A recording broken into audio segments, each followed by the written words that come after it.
Next question दे रखा है 4 structure are given in option A to D। ये 4 structure दे रखे हैं। Select the aromatic structure. अब सबसे पहले ऐसे क्वेश्चन में जब आपको चूज करने हो ज्यादा में से, तो आप देखो कि ऑप्शन किस हिसाब से दे रखे हैं। तो ऑप्शन देखेंगे 2-2 के पेयर में, ऑप्शन के हिसाब से 2-2 के पेयर में। अब ये आपको हकल रूल मैंने पढ़ा रखा है। हकल रूल के अकॉर्डिंग क्या है, 4n+2 पाई इलेक्ट्रॉन का है।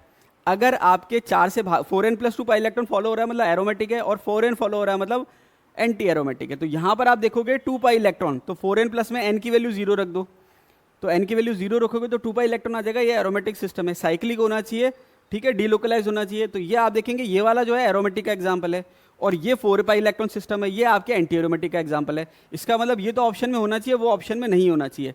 तो आप देखेंगे कि जो ये वाला है ए होना चाहिए ऑप्शन में, तो आप देखेंगे ए जो है इसमें नहीं है, कट गया। ऐसे काट के ऑप्शन करते हैं। उसके बाद ये वाला जो है ये नहीं होना चाहिए, नेगेटिव वाला, मतलब डी नहीं होना चाहिए ऑप्शन में, तो डी आप देखेंगे इसमें है, ये नहीं होना चाहिए। अब बच गए 2, बी और सी चेक करने हैं, मतलब चेक तो सारे ही करने हैं आपको। अब बी और सी की बात करें तो ये आपके साइक्लो ऑक्टा टेट्राईन है।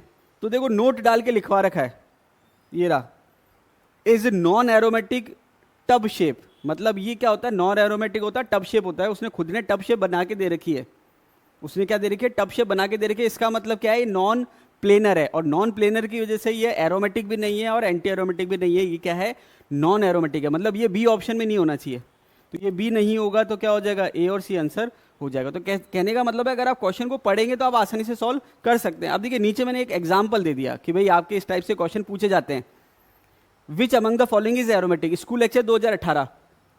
अब पहले इसने क्या करा था, डायरेक्ट पूछा था कि निम्न में से कौन सा एरोमेटिक है। तो देखिए सिंपल क्वेश्चन क्या होता है, निम्न में से कौन सा एरोमेटिक है या कौन सा एरोमेटिक नहीं है। अब थोड़ा सा क्वेश्चन को और डिटेल में ले जाना हो तो क्या करो, ज्यादा ऑप्शन दे दो, फिर कहो कि भाई इनमें से कितने एरोमेटिक और कितने एंटी एरोमेटिक नहीं है, कौन सा है और कौन सा नहीं है। तो इसने 4 दे दिए, 4 में से आपको 2 चूज करने थे, आपने चूज कर लिया, आपका आंसर आ जाएगा।